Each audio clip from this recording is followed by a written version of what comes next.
Okay. Quick book के अंदर जब भी हमें कोई आइटम सेल करना होगा, जब भी कोई चीज़ हमें खरीदनी होगी, जब भी हमें कोई चीज़ बेचनी होगी, उसके लिए हम क्रिएट करेंगे आइटम। आइटम बनाने के लिए हम जाएँगे आइटम एंड सर्विसेज़ में। वहाँ पे जाने के बाद हमारे पास जो पुराने बने हुए आइटम है वो भी यहाँ शो हो रहे होंगे। हम अभी फ़िलहाल एक नया बनाने जा रहे हैं। तो हमने कहा कि हम आइटम में गए, न्यू पे क्लिक किया और हम ये सर्विस दे रहे हैं। हमारा जो सेलिंग आइटम है वो है सर्विस, कि हम सर्विस देंगे लोगों को। इवन हमने कहा कि हमारा कार वॉश का बिज़नेस है, तो कार वॉश के बिज़नेस में हमने कहा कि हम ट्रक को, सुज़ुकी को या ट्रक को वॉश की सर्विस दे रहे होंगे। तो हमने यहाँ दे दिया कि ट्रक वॉश सर्विस है। बता भी रहा है कि सर्विस क्या है, use for services you charge for और परचेज़। तो जो भी सर्विस आप चार्ज करेंगे या आप खरीदेंगे, तो दोनों सूरतों में आपको वो सर्विस का आइटम बनाना पड़ेगा, उसका नाम लिखना पड़ेगा, इसी की डिस्क्रिप्शन लिख दो जिसमें आप डिटेल बता सकते हो। ठीक है कि कंप्लीट होगी, कंप्लीट वॉश। यहाँ पे हम डिटेल दे सकते हैं, नाम हमारा जो हो वो छोटा ही होगा ताकि हम उसको ईजिली ट्रैक कर सकें। और ये सर्विस हम कितने रुपए चार्ज करेंगे, कितना अमाउंट चार्ज करेंगे, तो हमने कहा कि हम 1000 रुपीज़ चार्ज करेंगे ट्रक को सर्विस करने के। ठीक है, तो ये रेट क्या है इस सर्विस के अगेंस्ट में जो हम इनसे चार्ज करेंगे, या अगर हम किसी से सर्विसेज ले रहे हैं तो वो जो हमें चार्ज कर रहा है हम उसका रेट लिखेंगे। अब अगर हम सर्विसेज देंगे तो हमारे पास इनकम होगी। हम सर्विस देंगे तो उसके अगेंस्ट में हमारे पास पैसा आएगा, हमारे बिजनेस के पास पैसा आएगा, तो वो हमारी इनकम होगी। तो उसके लिए हम यहाँ पे अकाउंट सेलेक्ट करेंगे इनकम का। ठीक है, तो ये जो सेल्स दिख रहा है हमें, ये सेल्स जो है वो इनकम अकाउंट है। सेल्स का मतलब है कि हम जो सर्विसेज देंगे उसकी इनकम होगी। इनकम के लिए हमने एक सेल अकाउंट बनाया हुआ है, जबकि हमारी ये सर्विस है तो हम एक सर्विस का नया अकाउंट भी बना सकते हैं। तो हम यहाँ क्लिक करते हैं और इसमें हम ऐड न्यू पे क्लिक करते हैं और एक नया सर्विस अकाउंट बना लेते हैं। हमने कहा कि वॉश सर्विस इनकम, और इसी की डिस्क्रिप्शन को हमने कॉपी कर दिया। ये अगेन याद रखना है कि अकाउंट टाइप इसकी इनकम है, तो इस अकाउंट टाइप की जो भी एंट्री होगी वो इनकम टाइप की होगी और उसके अगेंस्ट में ये अकाउंट हिट होगा। तो ये हम इसको सबको सिलेक्ट करेंगे और ओके कर देंगे, तो ये हमारा एक नया अकाउंट बन जाएगा। इसमें हमने आइटम बनाना भी सीखा और हमने अकाउंट टाइप भी सिलेक्ट की। ओके, अब इस सर्विस आइटम को हम सेल किस तरीके से करेंगे, तो हम कैश सेल्स पे करने जा रहे हैं। तो हमने कहा कि हमारे पास एक ट्रक आया और उसने हमसे सर्विस ली, तो हमने उसको रिसिप्ट बना के दी। तो रिसिप्ट बनाने के लिए या रिकॉर्ड करने के लिए हम सेल्स रिसिप्ट पे आएंगे। सेल्स रिसिप्ट यूज़ की जाती है अगेन ये रिमाइंड करने के लिए कि सेल्स रिसिप्ट क्यों यूज़ की जाती है। तो जब भी हमारी ट्रांजैक्शन ऑन कैश होगी, यानी हम सर्विस देंगे या कोई चीज़ सेल करेंगे, सेल करने के अगेंस्ट में हमारे पास कैश आएगा। ठीक है, हम क्रेडिट सेल नहीं कर रहे, तो कैश सेल्स के लिए हम यूज़ करते हैं सेल्स रिसिप्ट। यहाँ पे हम सेलेक्ट कर लेंगे क्योंकि हम कह रहे हैं कि हमारा वॉक इन कस्टमर है या कैश कस्टमर है, तो हमने कैश का एक कस्टमर बनाया हुआ है, हम उस पर क्लिक करेंगे। आइटम हम जाके सेलेक्ट कर लेंगे कि हमने ट्रक वॉश सेलेक्ट किया। जब ट्रक ट्रक वॉश का आइटम सेलेक्ट किया तो उसकी डिस्क्रिप्शन जो हमने वहाँ लिखी थी आइटम बनाते हुए, वो यहाँ पे हमारे पास शो हो जाएगी। ठीक है, और एक ही गाड़ी है तो हम इसमें क्वांटिटी नहीं लिखेंगे। अगर उसके 2-3 ट्रक हैं एक बंदे के तो हम 2-3 ट्रक लिख लिख देंगे। अगर 2 कर दूंगा तो ये खुद ब खुद इससे मल्टीप्लाई होके अमाउंट 2000 हो जाएगा, और अगर एक होगा तो ऑब्वियसली 1000 ही आ रहा होगा। ठीक है, इसके अलावा हमारे पास इसकी कोई सर्विस नहीं है और ये कैश पे कर रहा है, तो हम सेल्स रिसिप्ट में मोड सेलेक्ट कर लेंगे ताकि हमें याद रहे कि इसने कैश दिया था। तो कैश सेलेक्ट किया, आइटम सेलेक्ट किया, आइटम की डिस्क्रिप्शन खुद उठ के आ गई। आइटम में हमने रेट लिखा हुआ था तो ये रेट खुद उठ के आ गया। हमने बताना है कि कितनी क्वांटिटी की सर्विस दी, एक दी या एक से ज़्यादा दी, तो हम यहाँ पे उसको लिख देंगे। और उसके बाद हम इसको एक दफ़ा गो थ्रू कर लेंगे, डेट चेक कर लेंगे कि हमने किस तारीख को सर्विस की। हम कह रहे हैं कि हम 1 तारीख को हमने ये सर्विस दी और इसका सेल नंबर आ रहा है 123। जो भी आप इसको रखेंगे अगली ट्रांजेक्शन इसके बाद एक प्लस हो जाएगा। तो अभी ये 3 आ रहा है क्योंकि हमने पहले 2 रिकॉर्ड की हुई थी, तो ये ऑटोमेटिक 3 आ रहा है। इसको हम सेव एंड न्यू कर देते हैं, तो अगली ट्रांजेक्शन के लिए हम दोबारा ओपन ही रहेंगे। सेव एंड न्यू का मतलब ये होगा कि ट्रांजेक्शन रिकॉर्ड हो गई, अब हमारी विंडो खुली हुई है। तो नॉर्मली जो पॉइंट ऑफ सेल होता है वहाँ पे ये विंडो ही खुली रहती है, उसका काम यही होता है सिर्फ सेल रिकॉर्ड करना, तो वो सामान बेचता रहेगा और यही विंडो खुली रहेगी। तो यहाँ पे बंदा आएगा, वो उसका अगर कैश कैश ही हम सेल कर रहे हैं तो कैश काउंटर ही हमारे पास है, तो ये हमने सिलेक्ट करेंगे कौन सी सर्विस दी और रिकॉर्ड कर दिया, कौन सी सर्विस दी रिकॉर्ड कर दिया। 7 न्यू 7 न्यू डेट वगैरह सब वही लिखी रहेगी, तो ये बार बार चेंज नहीं होगी जब तक ये विंडो खुली रहेगी। सेल नंबर ऑटोमेटिक इंक्रीज होता जाएगा हर सेल के बाद।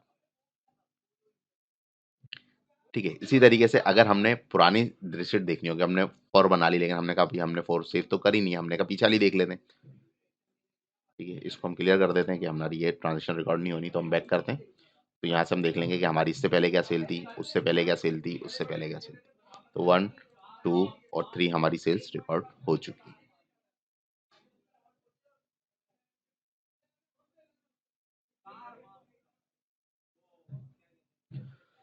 ओके जी, ठीक है? तो सेल्स रिसीट क्लियर हो गई, आइटम हमने बना लिया और हमने सेल्स रिसीट बना ली, तो 2 चीज़ें हमने देख ली। इसी तरीके से अगर हम चाह रहे हैं कि ठीक है हमारा कोई जानने वाला है या कोई सर्विस, कोई जो है वो बिज़नेस है और वो हमारे साथ रजिस्टर्ड है कि ठीक है मैं आपसे अपनी गाड़ियाँ धुलवाता रहूँगा।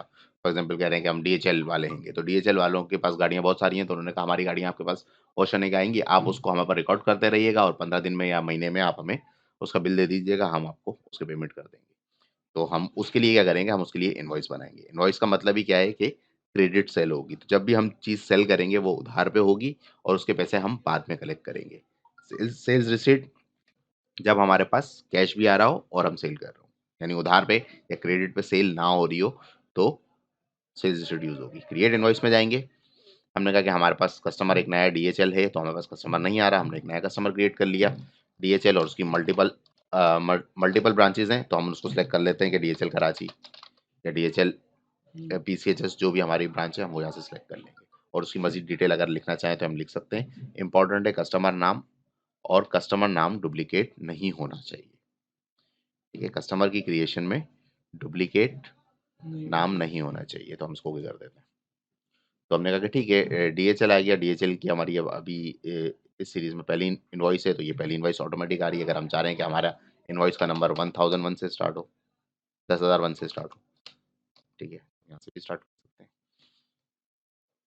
और हम इसका कोई अपना पैटर्न भी बना सकते हैं। तो हमने कहा ठीक है पहली तारीख से हमारी बिज़नेस स्टार्ट हुआ है, तो हमने कहा कि हमारे पास इनकी जो है वो 2 बाइकें आईं, 2 हेवी बाइक आईं,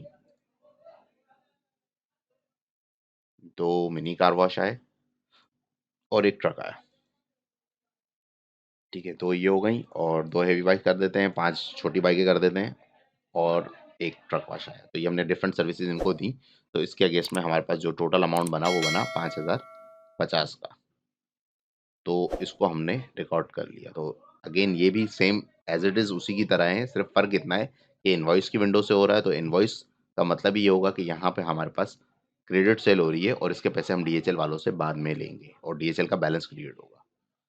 अगर डीएचएल वाले आपके पास आ रहे हो और पैसे दे के सर्विस करवा रहे हैं, तो उसके लिए आप भले डीएचएल को रिकॉर्ड रखना चाहें, रख सकते हैं और सेल्स रिसीट क्रिएट करेंगे और इसको हम कर देंगे सेव एंड क्लोज़। तो ये हमारी एक ट्रांज़ैक्शन रिकॉर्ड हो गई और अगर हम कस्टमर की विंडो में जाएँगे, तो कस्टमर में हमारे पास डीएचएल का कस्टमर आ रहा है और इसका बैलेंस आ रहा है 5050।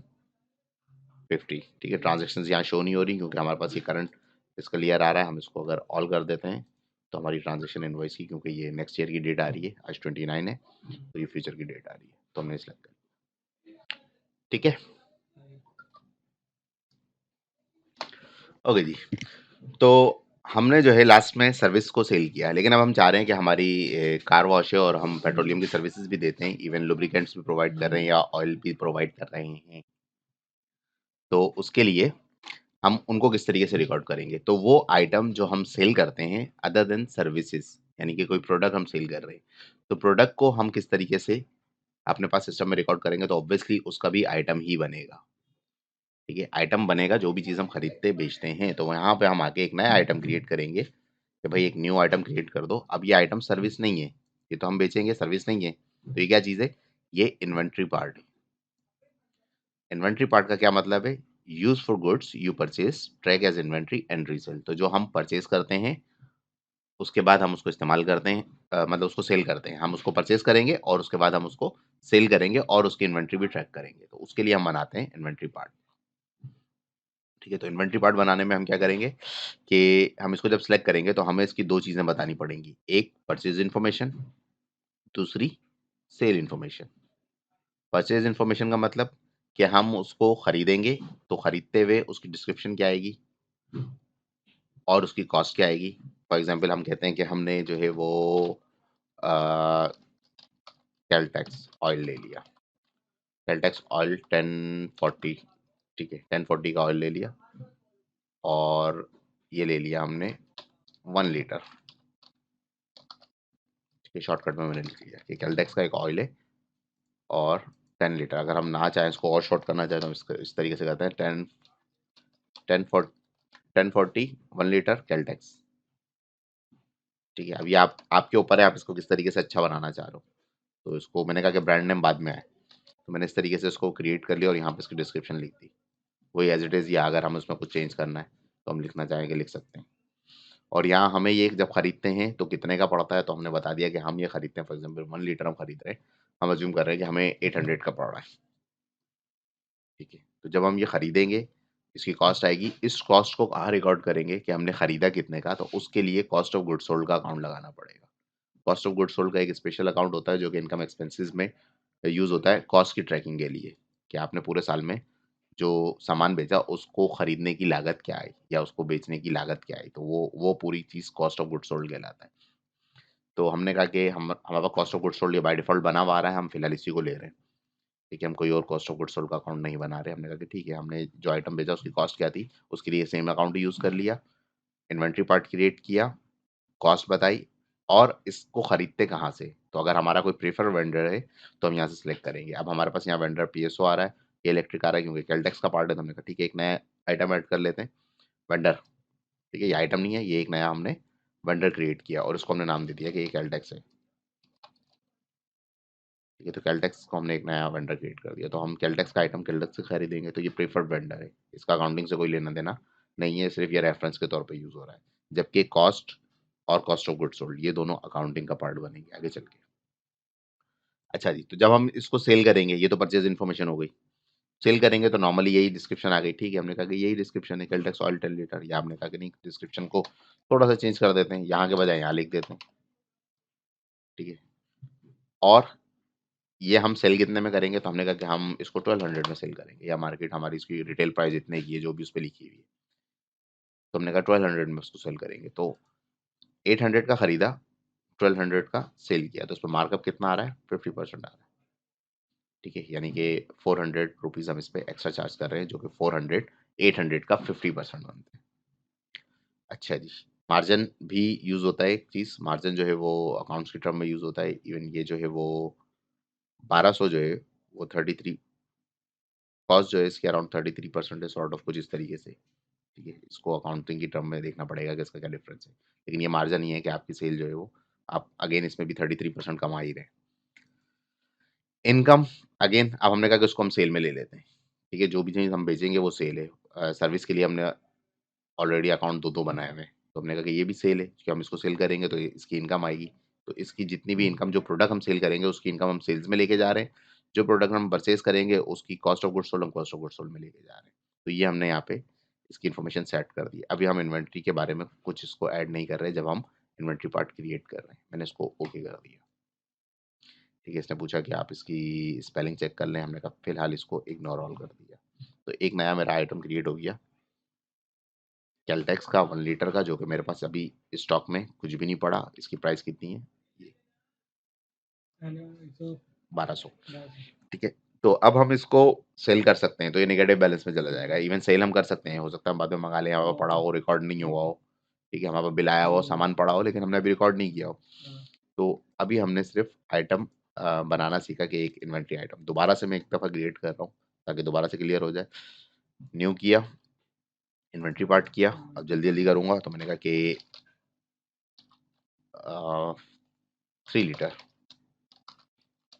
ठीक है। 10W40, 10W40, 10W40 कहलाता है, ठीक है, जो भी कहलाता है। 1040 3 लीटर कैलटेक्स ऑयल, इसी को हमने दोबारा से नई विंडो खुल गई, इसमें सिलेक्ट ऑल का ऑप्शन है, ओके। कंट्रोल ए कॉम नहीं कर रहा, कॉपी किया, इसको पेस्ट किया, यहाँ पर डिस्क्रिप्शन ऑटोमेटिक यही आ गई। हमने कहा ये हम खरीदते हैं, 800 का वो था तो ये 2100 का है, और इसको हम सेल कर रहे हैं 3200 में,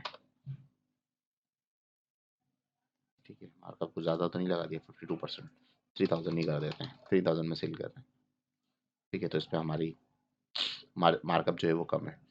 ठीक है, तो अगेन कैलटेक्स है तो कैलटेक्स को सिलेक्ट कर लिया। अच्छा, इसमें एक नई चीज़ क्या आ रही है, इसमें नई चीज़ आ रही है कि हमने कहा कि ये हमारे पास स्टॉक में ऑलरेडी मौजूद है। जब हमने कंपनी स्टार्ट की तो हमारे पास इसके 5 पीस पड़े हुए थे। तो हम इसको बता देंगे कि हमारे पास अभी ऑन हैंड, ठीक है, अभी जब हमने बिज़नेस स्टार्ट किया यानी इस तारीख को 31 तारीख को मेरे पास ऑन हैंड कितने थे, ये 5 पीस पड़े हुए थे। ठीक है, तो 5 पीस कितने के हिसाब से थे, 2100 के हिसाब से थे, तो 5 पीस 2100 के हिसाब से उसकी टोटल वैल्यू बनी 10,500। तो 10,500 के ये कैलटेक्स का आइटम मेरे पास जब मैंने बिजनेस स्टार्ट किया तो मैं यहाँ पे इसको इन्वेंट्री को रिकॉर्ड कर रहा हूँ। तो ये इन्वेंट्री जब मैं इसको ओके करूंगा तो ये ओपनिंग इन्वेंट्री का पार्ट बनेगी और मेरी ओपनिंग इक्विटी को इंक्रीज कर देगी। ठीक है, इसमें मैंने रीऑर्डर पॉइंट और रीऑर्डर पॉइंट मिनिमम मैक्सिमम नहीं बताया। ये क्या होता है, इसको इस तरीके से कह सकते हैं कि हमारे पास मिनिमम ऑर्डर कितने रह जाएँ जब हमें ये फ्लैग हो जाए कि हाँ, ये आइटम आपको मँगवाना है। तो हमने कहा हमारे पास 5 ही हो तो हमें बता दें कि भई मँगवा लो और मैक्सिमम हम इसको अपने स्टॉक में 10 से ज़्यादा नहीं रखेंगे। ठीक है? तो 10 मैक्सिमम हम मँगवा सकते हैं और हमें कब बताना शुरू करें रिपोर्ट के अंदर कि भाई नोटिफ़ाई हो जाए कि ये आइटम आपका खत्म हो रहा है, आप इसको मँगवा लें। तो मिनिमम ऑर्डर हमारे पास कम से कम 5 होने चाहिए और ज़्यादा से ज़्यादा 10 होने चाहिए। अब ये अब आपके बिज़नेस के हिसाब से है, आपको कितने मँगाने हैं, कितने नहीं मँगाने ये आप देख सकते हैं। इसको हम ओके कर देंगे। ठीक है, अगेन इसने स्पेलिंग का बोला, मैं स्पेलिंग को बंद ही कर दूँ, हर बार ये आके तंग करेगा, तो इग्नोर ऑल। Very good.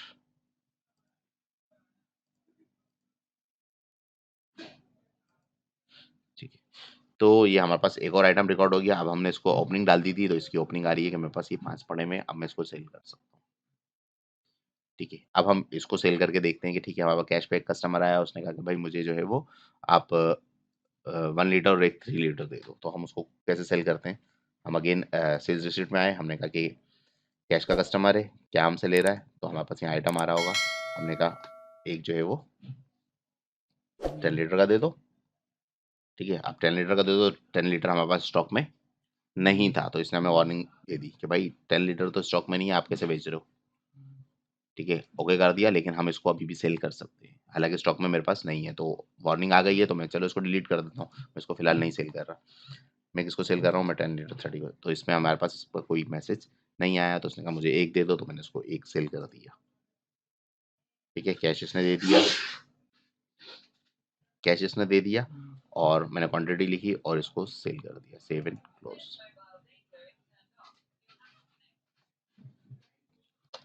ठीक है, तो हमारे पास ये सेल हो गया एक और आइटम। ठीक है, तो हमारे पास ये एक हमने सेल रिकॉर्ड कर ली आइटम की भी, और अगर हम आइटम की सेल्स में आए तो ये एक हमने सेल कर दिया, 5 था तो ये 4 रह गया। तो इस तरीके से हम इस आइटम को सेल कर सकते हैं। ओके जी, तो अब बात करते हैं अगले टॉपिक की। वो ये है कि हमने डीएचएल को कुछ बेचा था। ठीक है, अगर हम कस्टमर में जाएँ तो डीएचएल को हमने कुछ बेचा था, जिस पे डीएचएल का बैलेंस आ रहा है और डीएचएल ने अब तक पैसे नहीं दिए। तो आज डीएचएल वाले आ गए पैसे देने के लिए। ठीक है, हमारा जो टॉपिक है वो है कि रिसीव पेमेंट्स, कि अब हम कस्टमर आ गया जिसका बैलेंस था वो पैसे दे रहा है। ठीक है, कैश वाला क्यों नहीं आ रहा? क्योंकि कैश वाला ऑलरेडी हमने कैश कैश ट्रांज़ैक्शंस किए हैं और उसका कोई क्रेडिट सेल नहीं है, तो उसका कोई बैलेंस नहीं है। यहाँ पे आते हैं तो इनवॉइसेज़ आ रही है। इनवॉइसेज़ मीन्स बैलेंस। तो यहाँ पे ये कस्टमर आ गया और उसने कहा कि मुझे पैसे देने हैं। तो हमने यहाँ पे लिस्ट देखा, अच्छा डीएचएल आपसे 5,050 रुपए लेने हैं। तो उसने कहा कि नहीं, मैं अभी 5,000 नहीं दे रहा, मैं आपको 3,000 रुपए दे रहा हूँ। तो आप 3,000 ले लो, बाकी 2,050 रुपए मैं बाद में दे दूँगा। तो एक तो तरीका ये है कि मैं यहीं मौजूद हूँ, इस विंडो में राइट क्लिक करूँ और यहाँ पे मेरे पास से जाके सिलेक्ट कर लूँ रिसीव पेमेंट, कि इस कस्टमर से मैं रिसीव पेमेंट करने जा रहा हूँ। एक तरीका ये है। तो इसमें मेरे पास एक विंडो खुलेगी जिसमें रिसीव फ्रॉम में डीएचएल सिलेक्ट होके आ रहा होगा और उसकी ट्रांज़ैक्शंस दी जा रही होंगी। दूसरा तरीका क्या है? ठीक है, मैं इसको नो कर देता हूँ, बाहर आ जाता हूँ। डैशबोर्ड पे अगर हम मौजूद है, बंदा आ गया पैसे देने, तो हमने कहा ठीक है, क्या करना है, पैसे देने हैं, तो मैंने क्लिक किया रिसीव पेमेंट पे। तो रिसीव पेमेंट पे सिलेक्ट किया तो ये विंडो खुली। अब इस विंडो में कुछ भी नहीं आ रहा।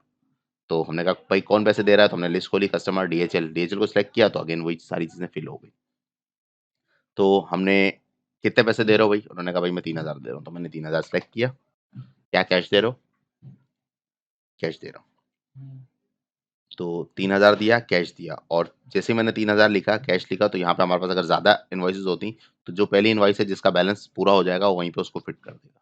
भाई 3000 रुपये आ गए इस इनवॉइस के अगेंस्ट में, जबकि टोटल अमाउंट कितना था इसका ओरिजिनल 5050, और अमाउंट ड्यू कितना है 5050, तो 5050 था और उसने कुछ भी नहीं दिया था। ठीक है, तो अभी भी हमारी अंडर पेमेंट कितनी हो रही है 2050, अभी भी कम है, और इसके अगेंस्ट में पेमेंट कितनी अप्लाइड हुई है 3000 की, और मैं इसको सेव एंड क्लोज कर दूंगा। ठीक है, एक चीज़ और, अभी मैं इसको सेव नहीं कर रहा, मैं इसको देख रहा हूँ कि यहाँ पे मेरे पास एक और ऑप्शन आ रहा है मेमो का। मेमो को याद रखें कि जो भी चीज़ हम मेमो में लिखेंगे, मेमो यूज़ होता है फॉर इंटरनल यूजेज, तो बिजनेस के इंटरनल यूजेज के लिए, याद दहानी के लिए आप मेमो में डिटेल लिख सकते हैं, ताकि जो भी आपकी डिटेल्स है वो यहाँ पे आप उसको बाद में चेक कर सके, रीचेक कर सके। तो हम यहाँ पे भी कुछ उसकी डिटेल लिख सकते हैं। तो मैं इसको यहाँ लिख लेता हूँ कि पेमेंट, क्या कर रहा हूँ, पेमेंट रिसीव फ्रॉम DHL। ठीक है, और उसको मैंने कर दिया सेव एंड क्लोज। ठीक है, अब अगर मैं कस्टमर में जाता हूँ और मैं देखता हूँ DHL, तो DHL का बैलेंस 2050 हो गया, और ऑल ट्रांजेक्शन में मैंने चेक किया कि एक इनवॉइस आई थी जिसके अगेंस्ट में पेमेंट आई है। ठीक है, एक चीज़ इसमें हमने गड़बड़ कर दी है, वो ये है, मैंने दोबारा से इनवॉइस खोली, पेमेंट मुझे आई है 1 तारीख को। ठीक है, मैंने सर्विसेज उनको 1 तारीख को दी है, इनवॉइस पहले, तो डेट को भी मुझे मेक श्योर करना है, तो मैं किसी भी ट्रांजेक्शन को वापस जाके खोल के सेव कर सकता हूँ दोबारा से। तो ये पूछेगा कि आर यू श्योर, क्या हम उसको चेंज करें, हाँ ठीक है, मैंने उसको दोबारा से ओवरराइट कर दिया, तो अब ये डेट चेंज हो गई। ठीक है, ये मैंने क्यों कर पाया, क्योंकि मेरे पास अभी फुल एडमिन एक्सेस है। नॉर्मली लोग किसी भी इनवॉइस को दोबारा जाके एडिट नहीं कर सकते अगर उनके पास एक्सेस ना हो तो। ठीक है, तो पेमेंट रिसीव करना क्लियर हो गया। अच्छा जी, दोबारा से एक दफ़ा कर लेते हैं कि हम गए रिसीव पेमेंट, अब हमने कहा किससे पैसे लेने हैं, डीएचएल से ही पैसे लेने हैं, अभी हमारे पास कोई कस्टमर नहीं है, डीएचएल से लेने हैं। तो अब ये अगर हम इस विंडो को देखें तो कितने पैसे लेने हैं डीएचएल से, तो यहाँ बता रहा है कि भाई अमाउंट ड्यू 2050 है, तो मैंने कहा ठीक है आप इसके पैसे दे दें। ठीक है, जब मैं इसको टिक करूंगा, ये इसने मेरे को बोला है कि एक कैलकुलेट का मैसेज आया, मैंने कहा ठीक है, तो 2050 ऑटोमेटिक बैलेंस था वो पूरा टिक हो गया अगर मैंने यहाँ टिक किया, और यही अमाउंट यहाँ आ गया, लाओ भाई 2050 रुपये दे दो, उन्होंने पैसे दे दिए, तो मैं इसको कर दूंगा सेव एंड क्लोज। अब अगर मैं जाता हूँ डीएचएल में, तो डीएचएल का कोई बैलेंस नहीं है। ठीक है जी, तो यहाँ पे हमारे पास पेमेंट रिसीव करने का तरीका कुछ इस तरीके से काम करता है। अच्छा, अब अगर हम इसके एरोस को भी देखें कि ये एरो कैसे काम कर रहे हैं, तो हमने पहले इनवॉइस क्रिएट की, इनवॉइस क्रिएट करने के बाद हम बाद में जाएंगे पेमेंट लेने के लिए। सेम चीज़ अगर हम सेल रिसीट करते हैं तो हम यहाँ पहुँचते हैं, यानी इसका क्या मतलब है कि हमने कुछ सामान बेचा और हमारे पास पैसे आ गए, हमने कुछ सामान बेचा, बाद में पैसे रिसीव कर लिए, तो यहाँ पे इस पॉइंट पे हमारे पास पैसे आ गए। तो जो भी पैसे हमारे पास आ गए वो अभी हमारे बिजनेस में की ड्रॉ में मौजूद हैं या अकाउंटेंट के पास पड़े हैं, वो अभी हमने उसको अपने बैंक में जमा नहीं कराया हुआ। तो वो पैसे जो हमारे पास मौजूद होते हैं और हमने उसको बैंक में जमा नहीं कराया होता, वो हमारे पास यहाँ शो होते हैं रिकॉर्ड डिपॉजिट के अंदर, और यहाँ ऊपर ये जो बैच आ रहा है इसमें दिखा भी रहा है कि 6 ट्रांजेक्शन आपके पास, मतलब 6 दफ़ा आपने पैसे कलेक्ट किए हैं और आपने उसको बैंक में जमा नहीं कराया। ठीक है, ये वो पैसा है जो कि अभी अनडिपॉजिटेड है। तो हमारे पास क्विक बुक में एक स्पेशल अकाउंट होता है इसके लिए, चार्ट ऑफ अकाउंट में, वो होता है अनडिपॉजिटेड फंड। तो यहाँ पे इसका बैलेंस आ रहा है कि टोटल हमने 10,100 रुपये इसमें पड़े हुए हैं जो हमने अब तक बैंक में जमा नहीं करा है। अगर इसकी डिटेल देखनी है तो हम यहाँ पे क्लिक कर देंगे, तो यहाँ बता देगा कि ये इन ट्रांजेक्शन्स पे हमने ये चीज़ें रिसीव करी हैं। ठीक है, जिनको अभी हमने बैंक में जमा नहीं कराया। तो अब हम कह रहे हैं कि ठीक है, हम अपने अपने पैसे को बैंक में जमा करा रहे हैं। तो अगला जो टॉपिक है हमारा, कि अपने पैसे को जो हमारे पास कैश रिसीव हुआ है उसको बैंक में डिपॉजिट कराएं। तो बैंकिंग सेंटर में हमारे पास रिकॉर्ड डिपॉजिट का बटन आ रहा है, इस पर हम क्लिक करेंगे। ये हमें वो तमाम ट्रांजेक्शन दे देगा कि जो हमारे पास कैश रिसीव है हुआ हुआ है और अनडिपॉजिट में पड़ा हुआ है। तो हम चाह रहे हैं कि भाई सारा डिपॉजिट करा दें, तो हम सबको सिलेक्ट कर लेंगे, सिलेक्ट ऑल कर देंगे, सारे सिलेक्ट हो जाएंगे। टोटल अमाउंट बना 10,100। तो ये 10,100 को रखते हुए हम बैंक की स्लिप भरेंगे, बैंक का वाउचर भरेंगे कि भाई ये बैंक में हम जमा करा रहे हैं, बैंक का टाइटल लिखेंगे, अकाउंट टाइटल लिखेंगे, कौन से बैंक में जमा करा रहे हैं, वही चीज़ हमें क्विक बुक को बतानी पड़ेगी कि ठीक है, हमने ये सारे ट्रांजेक्शन सेलेक्ट कर ली जो कि टोटल बना इतना। अब हम इसको डिपॉजिट करा रहे हैं, तो मेमो में हमने लिख दिया कि डिपॉजिट, और डिपॉजिट करने कौन जा रहा है, डिपॉजिट बाय मिस्टर खान, हमारे मिस्टर खान जो हैं वो जा रहे हैं बैंक में डिपॉजिट कराने, ताकि हमें याद भी रहे कि ये जो ट्रांजेक्शन हमने जमा कराई थी 10,100, ये किसने जमा कराए थे? तो मिस्टर खान ने। तो मेमो अगेन हमारे बिज़नेस के लिए ये यूज़ होगा। इस तारीख को जमा कराना है, हमने कहा आज पहली तारीख है, पहली तारीख को जमा कराना है, शाम में। कौन से बैंक में जमा कराना है? तो हमारे पास अभी एक ही बैंक था, एबीएल चेकिंग, तो हमने कहा ठीक है, इसी एबीएल चेकिंग में जमा कराना है, ठीक है? और मज़ीद इसमें हमने कुछ नहीं किया, हमने सिर्फ़ ये लिखा एबीएल जो हमारा बैंक है अलाइड बैंक, उसमें हम जमा करा रहे हैं, इस तारीख को जमा करा रहे हैं, कौन जमा कराने जा रहा है और क्या-क्या ट्रांज़ैक्शंस थी। जब हमने इसको सिलेक्ट करके सेव एंड क्लोज़ किया, तो वो तमाम हमारा पैसा जो हमारे पास यहाँ दराज़ में मौजूद था या हमारे अकाउंटेंट के पास मौजूद था, अनडिपॉज़िटेड फंड में जो पड़ा हुआ था, वो उठ के कहाँ चला गया? बैंक के अंदर चला गया। तो अगर हम अपने चार्ट ऑफ अकाउंट में जाएँ, तो मेरे पास अनडिपॉज़िटेड फंड 0 हो चुका है, जबकि यही पैसा उठ के मेरे पास एबीएल बैंकिंग में चला गया। तो मेरे पास जो 1 मिलियन का बैलेंस था, तो अब 1 मिलियन और 10,100 हो गया। ठीक है? तो इस तरीके से हमने रिकॉर्ड डिपॉज़िट करना भी देखा, हमने पेमेंट रिसीव करना भी देखा।